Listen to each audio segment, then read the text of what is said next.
Sephora stores are everywhere you are. So just pop in. When you need a brown lip to match your 90s playlist. A confidence boost before your interview? Or a last-minute gift for mom's birthday. There's always a Sephora near you. Just pop in. Use our store locator to find your local Sephora or Sephora at Kohl's. Meaningless stuff. Why do we gift so much meaningless stuff?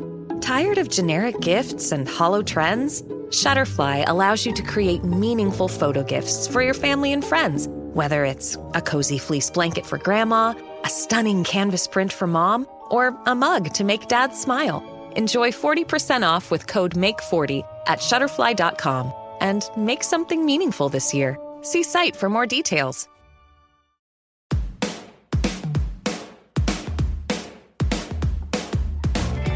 Hello and welcome to The Shift, the podcast that aims to tell the no-holds-barred truth about being a woman post-40. Created and hosted by me, writer and broadcaster Sam Baker. My guest today is the broadcaster Vanessa Feltz.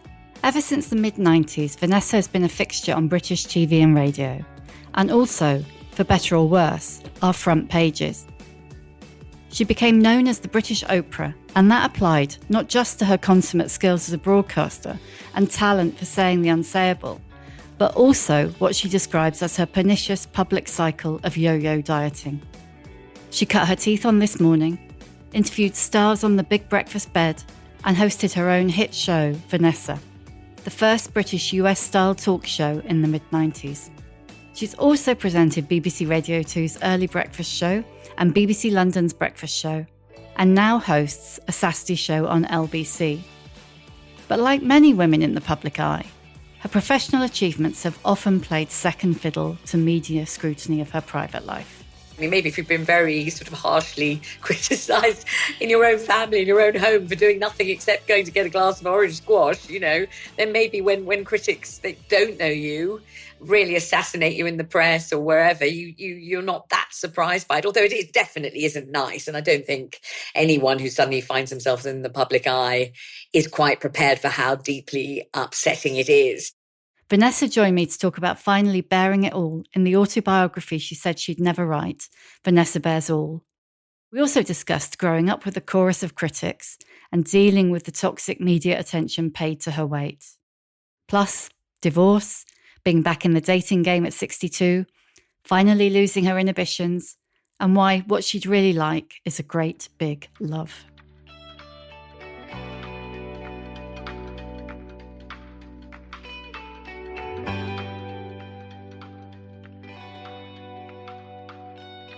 Well, thank you so much for coming on The Shift. It's really nice. It's really nice to see you.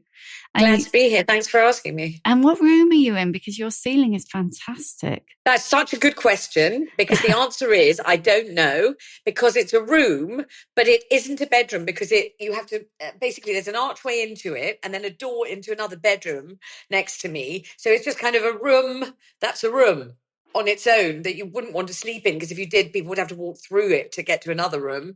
But it's a very strange house. It was built in 1846. It's got all kinds of odd doorways and corners and stained glass windows and things like that. So, and it's not very big either. It's not a huge house at all. It's four bedrooms plus this little room here, which isn't really a room.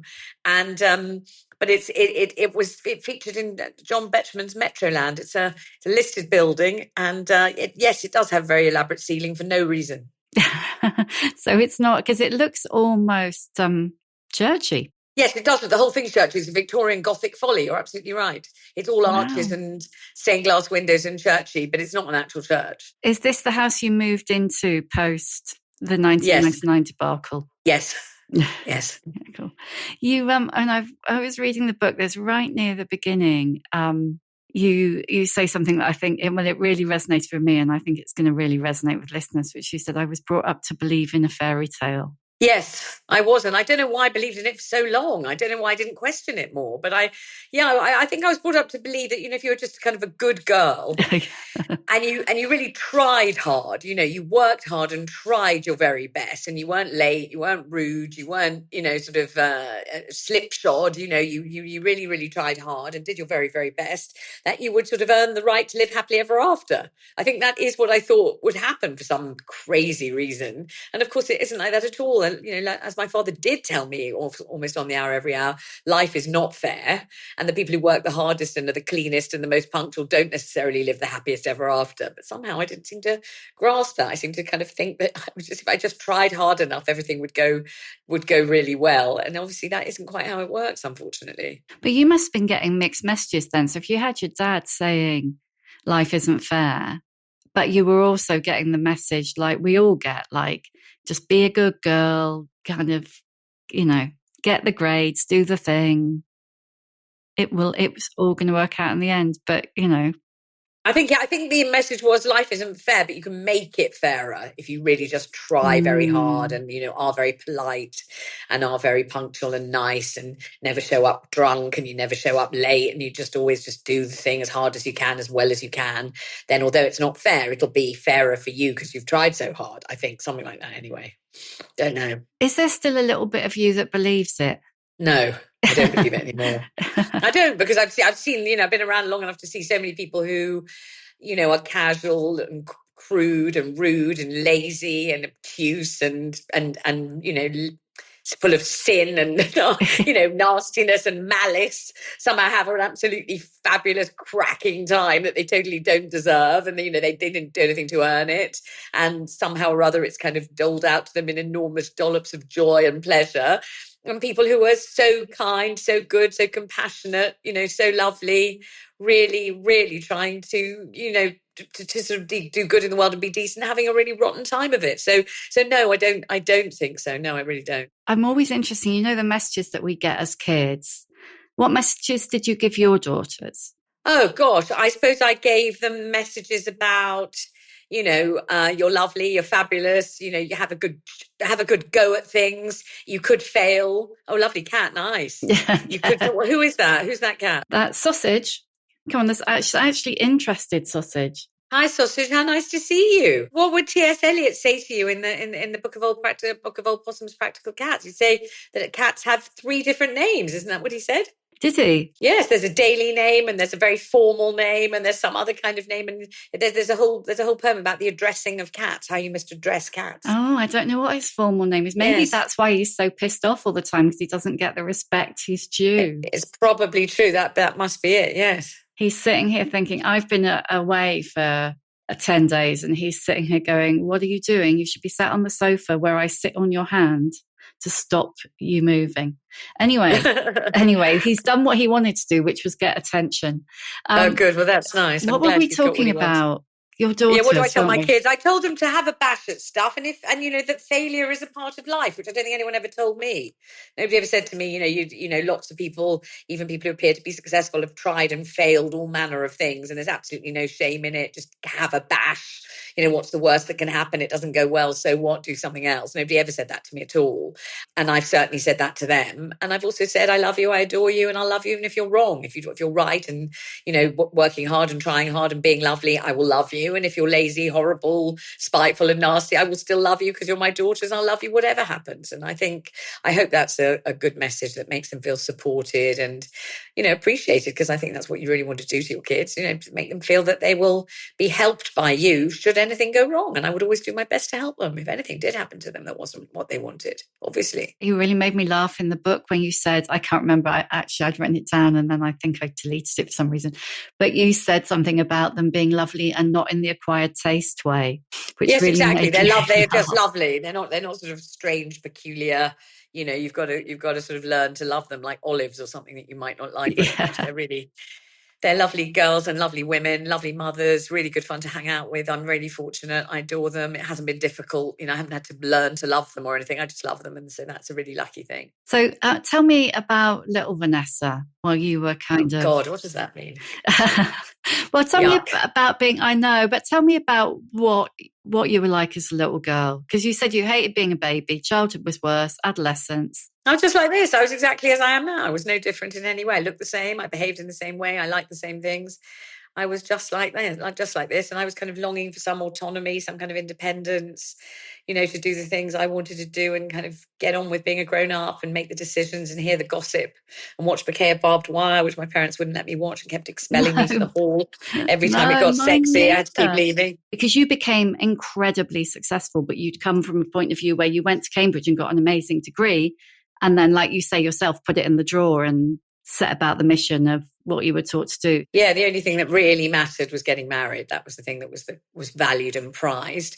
Although my mother read history at LSE, and my father had a book-lined study, and they talked about Virginia Woolf and Jean Genet the whole time. So they did care about literature and poetry and things like that. They did understand it and they were interested in it. But it really was, I think, a sideline to getting a better class of husband, really. And I just felt under colossal pressure to get married the whole time. And that if I hadn't managed to do it really pronto, that would be a kind of abject failure, total embarrassment to the family. It would mean that nobody had chosen me, which you wouldn't want anyone to think about you. So I really did feel I was kind of laboring under colossal pressure. And it's not a nice feeling. It really isn't. No, I mean, there's a sense, certainly a lot through a lot of the chapters of When You're Young, you talk about that feeling of like not being chosen and that kind of Greek chorus of criticism. When did that start? Started at birth. Because I had a big, extended family and grandmas and grandpas and aunties and uncles and everything like that, which was great. And everyone chipped in on everything. So everything I did, however trivial, there'd be a chorus of reaction to it, whether it was my parents, my grandparents, everyone just chipping in on absolutely everything, saying, oh, don't do this, do this. Why are you doing that? Why are you doing it now? Why aren't you doing it later? You shouldn't do it today. You should do it some other day. It's the wrong color. It's the wrong smell. It's the wrong something. You look terrible. It's not good. And it was largely critical. Some of it wasn't, but it was largely critical. And it was peculiar because obviously if it's normal for you to have that kind of depth and breadth of reaction to every single thing you do. So nobody doesn't care what you're doing. Everyone cares. Everyone's got an opinion. Everyone's voicing the opinion. It feels like having a big chorus commentating on you, wherever you go. And when I say that, I'm not joking and I'm not exaggerating. I really mean it. I called it a Yiddish chorus because obviously we're a Jewish family, so it wasn't a Greek chorus. But it is quite, what would you say, deflating, diminishing to have people criticize or critique every single thing you do and mostly find it wanting. It doesn't build you up and it doesn't make you feel confident and fabulous and adored and admired, but it definitely does make you feel heard, seen, and in a way significant because so many people want to weigh in on every single thing you do. And then when, you're suddenly or gradually, I don't know, an adult and now I'm in a situation where my parents are both dead and my grandmas obviously are dead and my uncles and aunties are either dead or have moved on somewhere else and I'm single at the moment. And so I can effectively do whatever I want to do. I can wash my hair whenever I like without anyone saying anything. I can have 2 slices of apple pie if I want to without anyone commenting. I can, choose turquoise towels for the downstairs loo, even though it's actually got black wallpaper. I can do whatever I want to do, but it feels strangely lonely, silent and meaningless without all those people who love me, harsh critics, but who love me weighing in on it. Just doing it on my own with no commentary feels very, very lonely and bleak, and kind of like, well, doesn't anyone care what I'm doing? I'm going to bed. Hang on, wait for everyone to say, don't go yet, or why didn't you go before, or, you look very tired, or you don't look tired, or don't go so early, or you wake up too early, or just people, take a drink of water with you. Why have a cup of Ovaltine or something? And there's just no one there. No one cares if I go to bed or not, only me, and I don't really care. It doesn't feel liberating and free. It feels silent and deathly and horrible, actually, which you might think is surprising since it was so critical at the time. But I'm just telling the truth. That is how I feel. Well, there's so much emphasis on like dealing with your inner critic. And I hadn't really thought of it before as, well, at least someone's paying attention. Well, exactly. It doesn't feel lonely. It doesn't feel that you're just operating in it. But I think maybe I feel lonely and lots of other people just feel completely normal because they've lived their whole life like that. They'd go and have an apple and no one would say anything. No one would say, why are you having an apple? Don't have it. Have it. Have 2. Nobody would say anything. So they would they're used to it. They're used to just functioning on their own. Whereas I feel like I'm not used to it. doesn't feel comfortable. Did that kind of, I suppose, like constant judging panel, did that inure you in any way to the, I don't know, I don't want to say casual cruelty, just kind of cruelty and constant attention of the press? Possibly.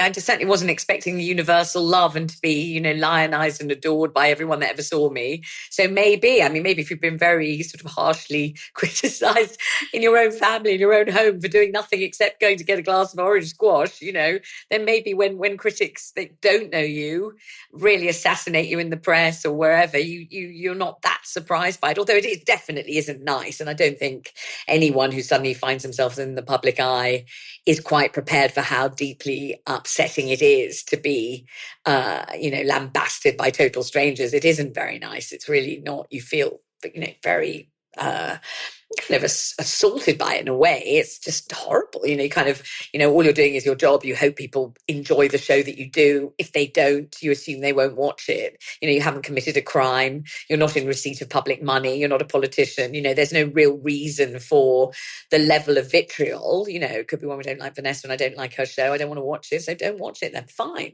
But it isn't like that. The kind of level of personal criticism, especially in the 90s, where there was absolutely no boundary or sort of limit to the sort of level of personal criticism, the level of criticism of your weight, your appearance, and all of that kind of thing. There was no feeling at all that it wasn't kind or that anyone should be kind. There was no feeling at all of a sort of bullying in the workplace or fat shaming or, all the things that we think of now, which might anyway stop people saying particularly cruel personal things. That didn't exist at all. So I think everyone was just considered to be fair game. And just by being on the telly or on the radio, that made you fair game. Well, so now that you, because of much of social media is a double-edged sword, you can clap back, can't you? You can say, hang on a minute, it's not okay to say that I'm fat because I'm a size 16, but so because you've got a lot of followers on social media, do you find that better or worse? Different. I've got my comments switched off.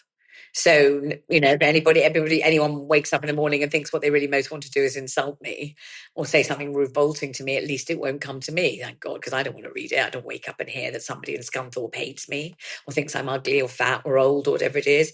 That's really up to them, and it's not for me to have to read it. So I've got that switched off, but I've got I think it's 398,000 followers, and I built it up in just 2 years from scratch, having always had an £8 Nokia and never been on social media, not even looked at it in my entire life, not once, without a smartphone, never being online, not having a computer, paying all my bills as I still do by check with although it's bloody expensive now, the cost of stamps and everything. But anyway, I still do, stamp, envelope and check and all of that. And so I have, I think, a very cordial and nice relationship with my followers, but I don't take any chances. So the comments are switched off. They feel like venting. They can't do it at me because I don't want them to. I really like that you do that, because so many people are worried about what people might think if. So they won't turn their comments off because they might get slagged off for turning their comments off, if you know what I mean. If anyone asks me, I just say, because I don't want to read horrible things that people might say to me, because I don't. Why should I? Yeah, fair enough. Totally. So tell me about going from, because you had your daughters in your early 20s. You married the good doctor when you were very young. The good doctor. Just imagine, listeners, every time we say that, the inverted commas. You can just hear the inverted commas. Thanks to Grandma Sybil. And then you became one of the most public people. Not overnight, but quite quick. It felt like quite quick. The 90s was weird like that, wasn't it? It felt like pretty much overnight. It was very, very quick. It was all by virtue of an ITV afternoon show that was on 2 afternoons a week. And I think there are plenty of people who have TV shows that go on for years and they don't get they're never sort of famous, people vaguely recognize them from the telly, but they don't really know, what their marital status is or, what they've got in their fridge or, what mascara they use. Nobody knows, nobody cares, and nobody ever finds out anything like that about them. But I sort of went from absolutely unknown to this kind of very high profile, famous person, or infamous, depending on your point of view, but it felt like immediately. Partly, I think, because the show was controversial, because it was, I was meant to be the British Oprah, and it was an American style talk show, and people felt that that couldn't possibly work in the United Kingdom, and it wasn't suitable, and it was vulgar, and it was an American, and British people wouldn't behave like that. So there was an awful lot of sort of kind of like a tidal wave of criticism surrounding the show, and I was the presenter of the show. So that might be a good part of the reason. I don't really know what the reason is, but anyway, from that moment, I became a sort of, very well-known name and face. And that was 1994. So that's 30 years ago. It's a long, long time, isn't it?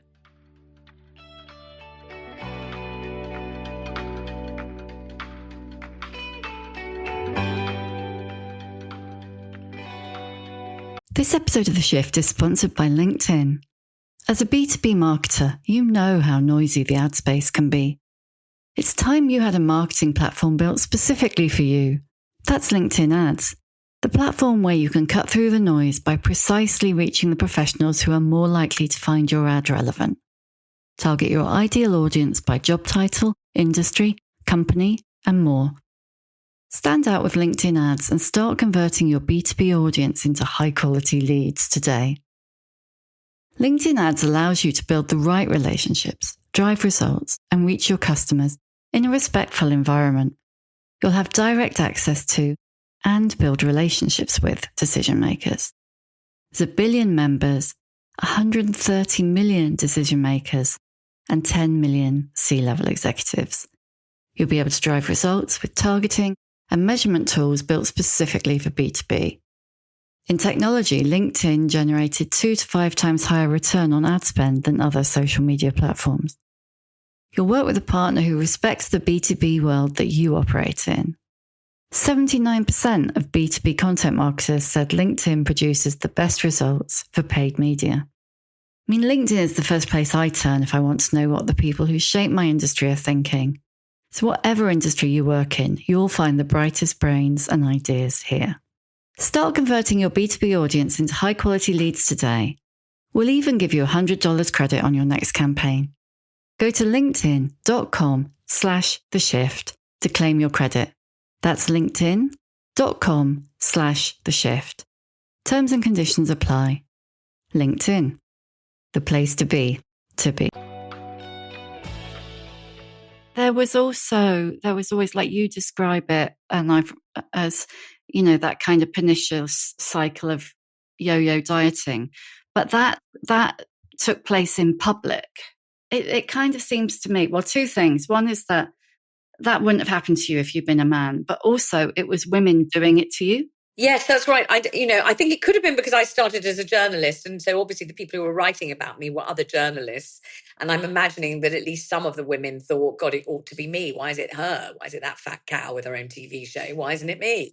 And so I got a particular kind of caliber of roasting and slamming by female journalists who I think just thought that I might be, I was treading the primrose path of fame and fortune, and they were not. And why weren't they? And what was special about me? Absolutely nothing. And so they absolutely wouldn't allow me to become some jumped up, narcissist. So they shot me down in flames. I think, and obviously I don't know what was going on inside their minds, but I think it was probably something a bit like that anyway. And yeah, I had a really hard time of it. And it was very difficult because being very fat in the public eye isn't nice. And people really do absolutely say the cruelest things. The woman who ate her audience, breasts like World War I barrage balloons, perfect figure for radio, just really nasty things. And then I'd lose the weight. And then there'd be, wow, this is how much she's lost. She's lost this amount and this amount. She's wearing now this size and that size. Oh my God, wow. And then I do the thing that really almost all dieters do, which is put it back on again. Because, you feel so much privation for the year that you've starved yourself and spent the whole year running up and down stairs and, doing physical jerks to lose the weight. And at some point, most dieters begin to revert to their normal selves, which is to eat a little bit too much. And very quickly, it doesn't have to be a lot that you're overeating, just a little, the weight goes piling back on again. And then every time it did, it was as if the journalists or the magazines or whatever were like detectives. Ha ha! look, she was a size 12. Now she's at least a 14, if not a 16. Look, here's her bum. Here's a close-up of her ass. This is Vanessa, that we snapped on the beach when she didn't know that we were there, looking enormous and huge. Her friends think she's drinking custard, and it would go on, and that would be really, really horrible. And then I'd lose it again. I'd make this supreme effort somehow to lose the same bloody few stone again, and I'd do it. I would succeed. It would be hell, and it would be harder that time. Always harder each time you do it again. It's harder and harder. You have to eat less and less and move more and more,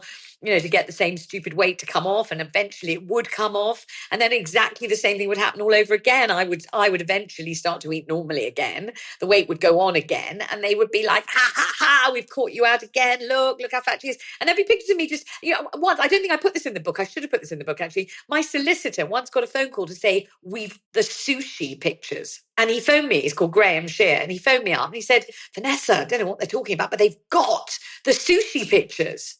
And I went, And he said, what are the sushi pictures? I just think it must be me eating sushi. I can't think, it's not like I've done something obscene with a piece of sushi. I think I was just eating sushi. And the picture of the sushi picture was just me like this with a piece of sushi at an outside table where I could be photographed. Obviously, I didn't think I was going to be photographed. It was some back street of North London. I didn't assume the paparazzi were going to be combing that street.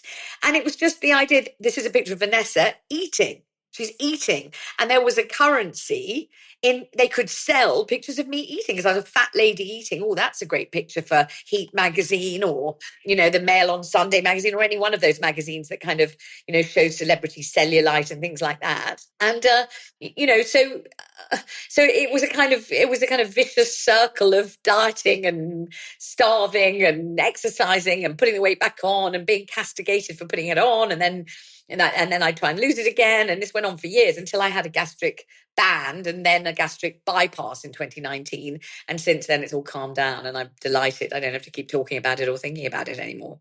Did you feel like you had to kind of announce that so that they wouldn't go, oh, great, here's another story? Yeah, I had to announce the gastric band because Fern Britton got into terrible trouble for not announcing hers. And so I didn't want anyone to think that I was slyly, sneakily, having a quick secret gastric band that no one knew about and trying to pull the wool over people's eyes. So I practically invited cameras into the operating theatre. I was so worried that people would think that I was doing something sneaky behind everyone's backs. I didn't want anyone to think I was doing that, and I wasn't doing it. So I had a deal to tell the story to a magazine, before the operation had even taken place. And I made part of the deal that the magazine would tell Vanessa told us before. She was always going to make it public. It is not a secret. She's not trying to deceive you, that thing. And then when I had the gastric bypass in 2019, the same thing. I just wanted everyone to know I'm having a bypass. That's what I'm doing. I have failed to keep this weight off through diet and exercise. I've really, really tried for years and years, but I can't seem to crack it. I just can't. So I'm having this now. This is what I'm doing. I'm telling you, it's no secret. That's what I'm doing. And then having done that, I really don't think there's anything more to say about it. I think that's it. I've done it and that's it.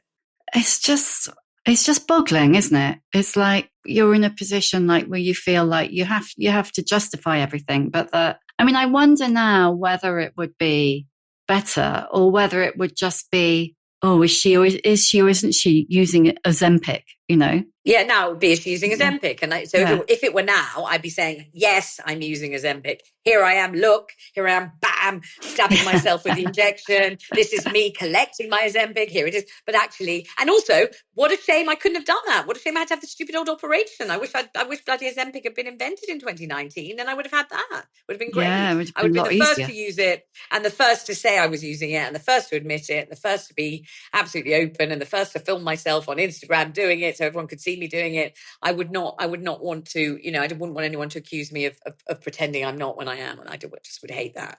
Yeah, a friend of mine has used it and she's like, do you know what? I do feel like I've cheated, like I should somehow have suffered more to have lost this 2 stone, but it's changed my life. So I just think, yo-yo dieting is not good for your health. It's not good for your mental health or your physical health. It's exhausting. It's really demoralizing. You feel terrible. You keep failing. The success is harder to achieve. It lasts shorter and shorter time. And I think anything that can help you when you have tried really hard to do something and you just can't do it, I think it's great. And I think good luck to everyone on Ozempic. And I hope they feel great, look great. And I hope I hope it's found to be really beneficial for everyone's health. And, I really wish that I had been able to use it. And if I had, I definitely would have done. No question. No, don't blame you. I was thinking, one thing that really struck me when I was reading the book, kind of going back to your marriage. Well, you said my soul is blonde, which made me think I can't imagine you ever going grey. No. My soul is blonde, and it's taken me, think of all the bleach, the buckets of bleach, the hours sitting in the hairdresser's chair, all of that blow drying and straightening and then curling, and everything I've had to do. I think it's shown great tenacity and tremendous fighting spirit to remain blonde all these years when I'm not really. And every time I don't look blonde because my roots are growing out, I really, really hate it, and I feel it's not the real me. And the real me is restored in the hairdresser's chair. That's how I feel. I just enjoy being blonde. When I was a kid, it was the most glamorous anyone could be. Diana Dawes on the cover of the Sgt. Pepper album, obviously Marilyn Monroe, Jane Mansfield.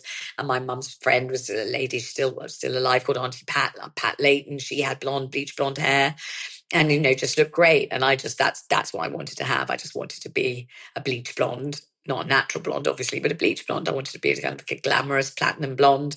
And I've always wanted to, and I still want to. So I can't imagine going off that now. But when you got married, you were a brunette, weren't you? Yes, because my then fiance said, I don't like you blonde. It's too vulgar. It's too obvious. It's too, it's not good. I don't like it. And obviously I was just about to marry him. So I didn't want to annoy him. I didn't want to rebel against him. Although, of course, he had theoretically fallen in love with me as a blonde. My mum was annoyed. Because she was always quite annoyed, let's face it. She was annoyed about most things.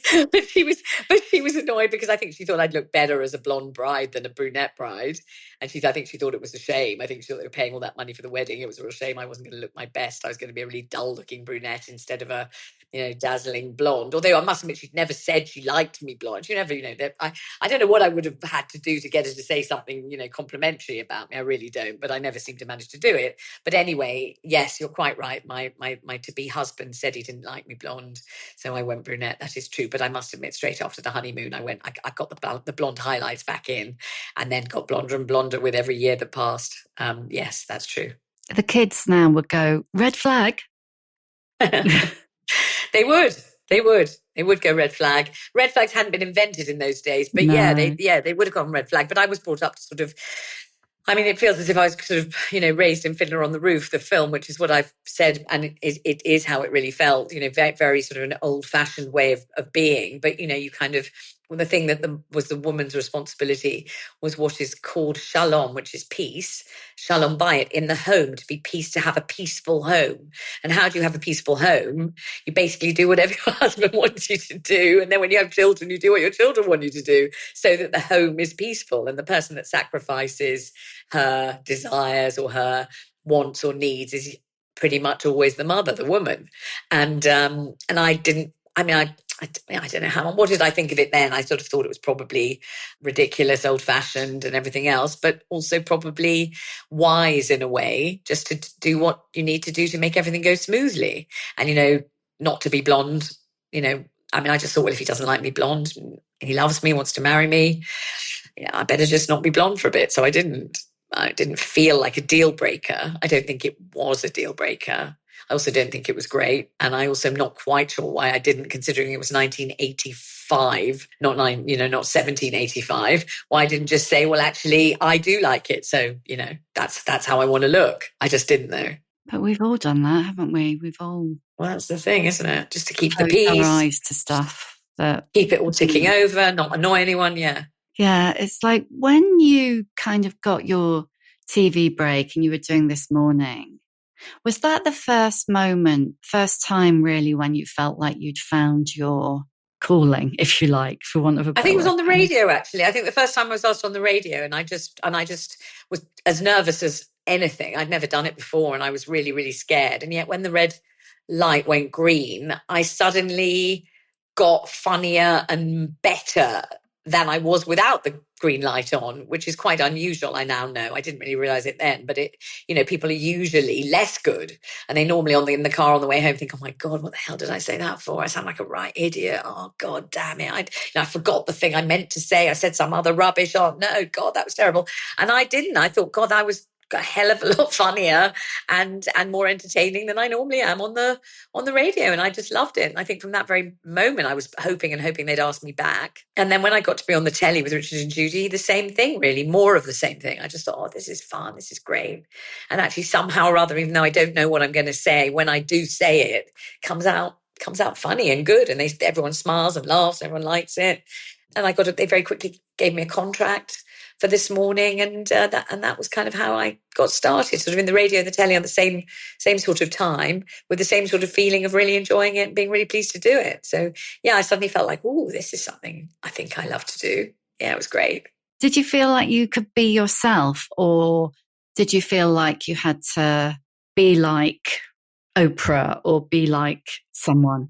No, I felt like I could be myself. Also, I never really watched much Oprah. I didn't really watch many talk shows. I don't think I'd ever really watched a talk show, quite honestly. And no. I felt that I should be myself, and I definitely shouldn't try and pretend to be anyone else. And I was sent to New York to train at the feet of Phil Donahue and Sally Jessy Raphael, who are the big, talk show hosts in America, who worked for Multimedia, which was the company that was co-producing the show that I made, the Vanessa show for ITV. And I was watching them doing what they were doing, and they did it brilliantly well. I mean, they were fantastic, obviously, and total legends and everything. But I could see straight away I couldn't be them, and I shouldn't either. I shouldn't try and pretend to ask questions or talk to the audience or anything else in the way that they were doing, because they were them and I was me. So I didn't feel I needed to be anyone else, and I certainly didn't try and be anyone else. I'm just really interested in the kind of the chorus of criticism, but your inner confidence, I guess. It seems like it was always there. I know, it is a bit weird, isn't it? Because you'd think that I would be sort of so beaten down by criticism that I didn't have any confidence. But I think I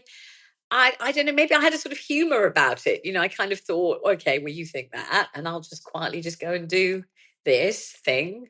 And oh gosh, I do seem to be able to do this thing and also thoroughly enjoy it. So I'm just going to quietly get on with it. And, you criticize me as much as you like. I'm talking about my parents, my grandparents and everybody else.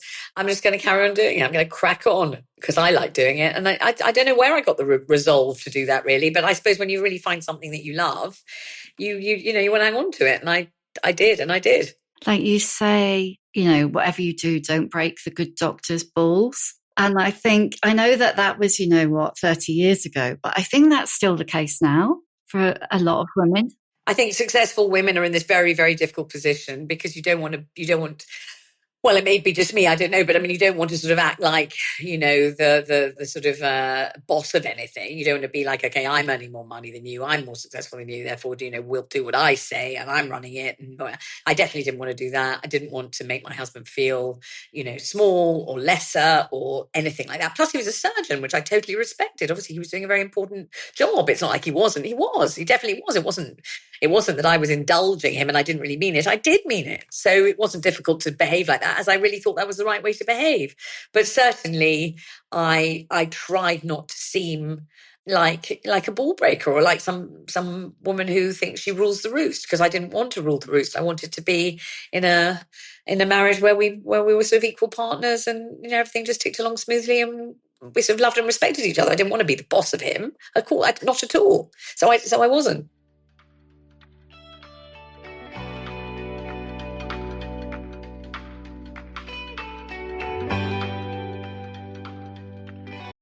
This is what you do when you've just found that statement handbag on eBay and you want to build an entire wardrobe around it. You start selling to keep buying. Yep, on eBay. Over that all-black everything phase, list it and buy all the color. Feeling more vintage than ever? It's out with the new and in with the pre-loved. Next thing you know, you've refreshed your wardrobe basically without spending a dime. Yeah, eBay, the place to buy and sell new, pre-loved, vintage, and rare fashion.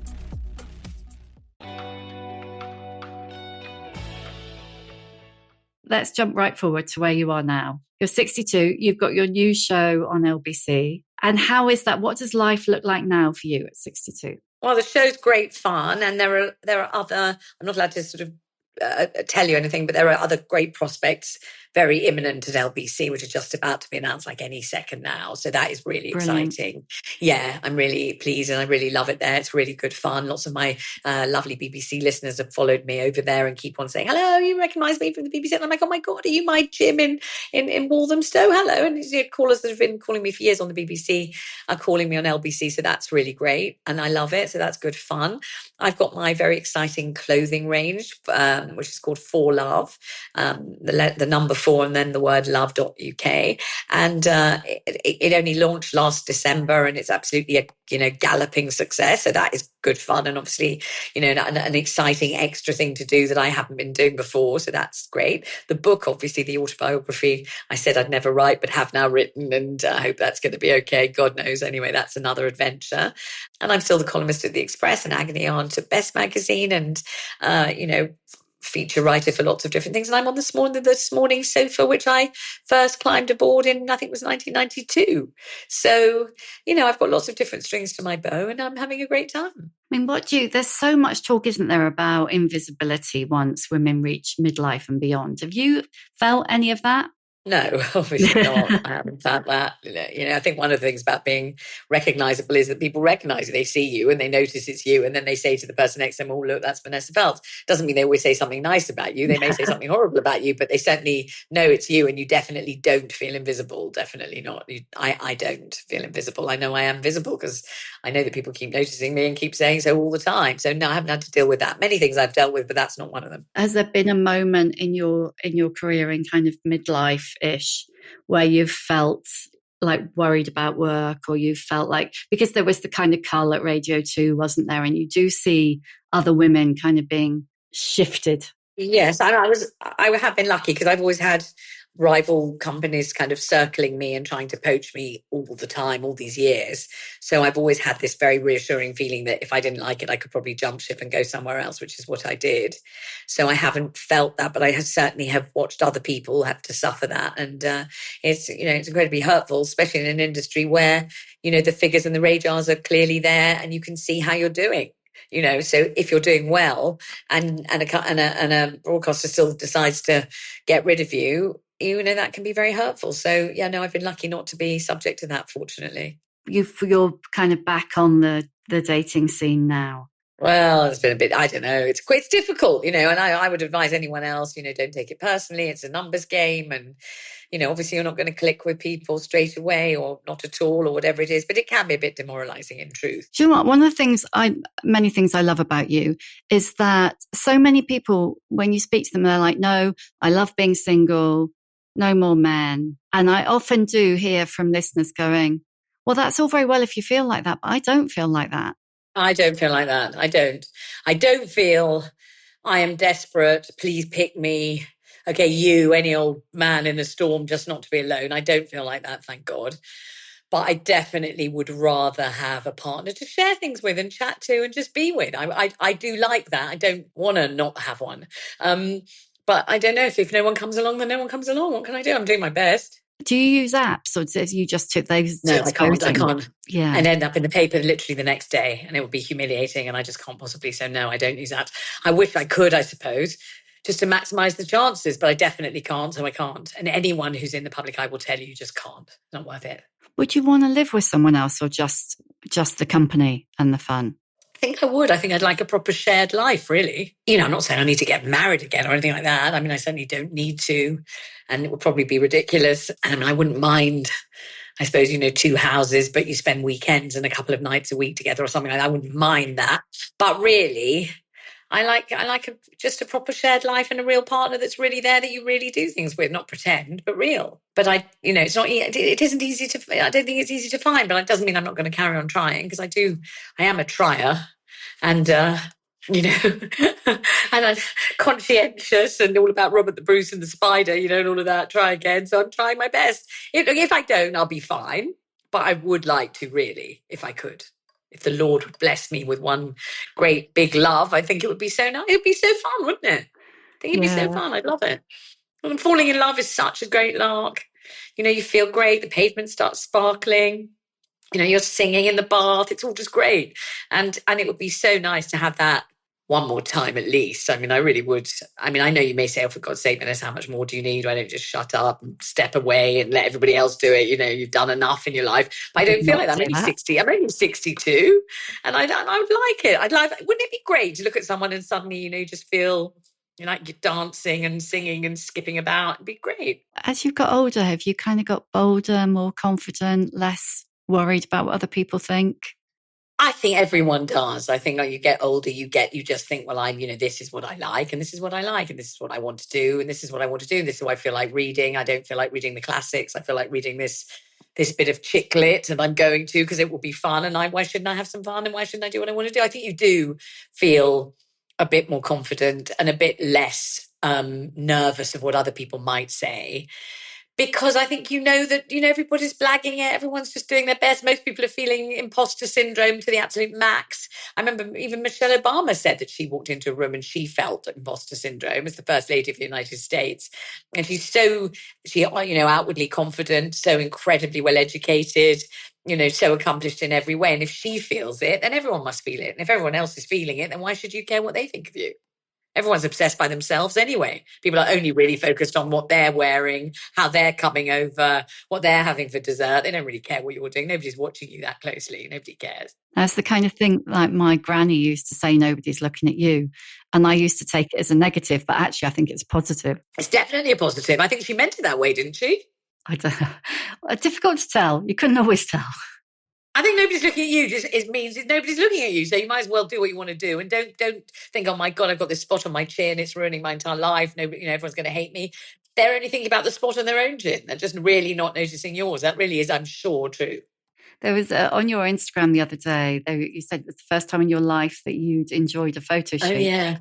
Yeah, it was so amazing. Do you feel like you've lost your inhibitions finally? I think so. It was a photo shoot for the Sunday Times is what it was for. And it was quite high fashion, edgy fashion. So it wasn't your kind of, your Richard Shops, shirt waist dress with a matching belt. It wasn't that. It was really kind of far out, enormous crinolines and big cages on my head. And, and they said, and then, will you stand on the sofa wearing this incredible big skirt that looks like a giant tulip, and will you this and will you that? And I just said, I didn't even say, yeah, I just did it. Whatever it was, I just did it. And on the way home, I just thought, actually, I didn't feel embarrassed or self-conscious or fat or stupid. I just felt like, yeah, sure. And I felt like, God, this isn't something I normally wear. This isn't something that I'm necessarily at all comfortable wearing. But hey, this is an adventure. This is an experience I wouldn't normally have. I'm 62 and they want to take my picture for the Sunday Times in this wacky outfit, standing on a chair, jumping off it. Wow, how many people get to do that on a Thursday morning? And actually, if you kind of go with it, instead of thinking, oh, I don't know if I can do that, I'm not sure I want to, hang on a minute, do I look stupid? I don't know if I like, can you see my bra through it? Oh dear, I don't really, if you kind of somehow can ditch the inhibitions a bit and just go with the adventure and the sort of strangeness of it all and enjoy it, it's fantastic. And that's why I said that thing on Instagram, because I just thought, actually, bloody hell, I have really enjoyed it. I didn't feel like a fish out of water, because normally when I've done shoots, and I've done, hundreds of them over the years, I'm always so conscious I'm not a model. And I always think, God, the photographer, the makeup artist, the wardrobe person, they must all think, oh, Jesus, we've got that bloody Vanessa Feltz to dress tomorrow. Oh, God, how are we going to make her look okay for the pictures? When they've just been doing Naomi Campbell the day before. And I've always felt so kind of, clodhopping and terrible that I've never really been able to enjoy them. And that's why I said this is the first one I think I've ever actually truly wholeheartedly had a ball. And I really did. It feels like now is a pretty good time to be an older woman. I definitely think it's better than it used to be. It used to be that you were essentially put out to pasture, and the moment you had menopause, you were irrelevant. No one was ever meant to fancy you again. You were meant to subside into sort of glamourish clothing and just shut up. And if you didn't, people laughed at you, a bit like, I don't know if you remember the actress Eutha Joyce in George and Mildred, who was mercilessly derided in the series for being a kind of sexually active woman of a certain age. And this was considered to be really laughable, risible, dreadful behavior. And she was an absolute figure of fun. And the idea was, who on earth would ever fancy that? This woman is absolutely deluded.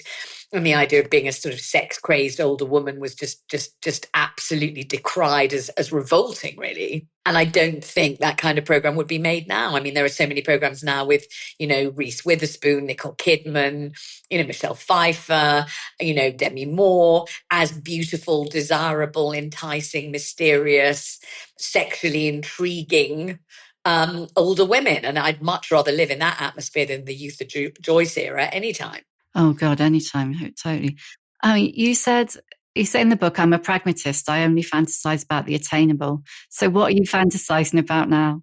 Oh gosh, I've been too busy I haven't really been fantasizing about anything now you mention it. I mean, I'm hoping that, in my fantasy, the book is a success, so that would be nice. I would like it if people enjoyed it. I would like it if it sold well. I would like it if people said, oh gosh, have you read Vanessa's book? It's, the story of her life. It's really funny and it's warm and it talks very honestly about things like weight and breakup and heartache and, career disappointment and success and motherhood and blah, blah, blah in a good way. And it's really well written. I would love, that would be a great fantasy if that would come true. I would really like that. And I suppose the other fantasy, which I haven't had much time to concentrate on recently, would be, this delightful Byronic poet, with a copy of, I don't know, T.S. Eliot's Four Quartets in his pocket, wafts in wearing a fabulous kind of battered looking corduroy jacket and, whisks me to somewhere lovely and we sit by the fire and read each other alternate lines of a beautiful sonnet or something like that and live happily ever after. I suppose that would be the fantasy, really. But I'm not spending much time on that one at the moment. Yeah. Concentrate on the other one for now. Right. I'm going to ask you the questions I always ask at the end. What is your emotional age? 14. Because I feel exactly as I felt when I was 14 in 1976, long hot summer of 76, that drought.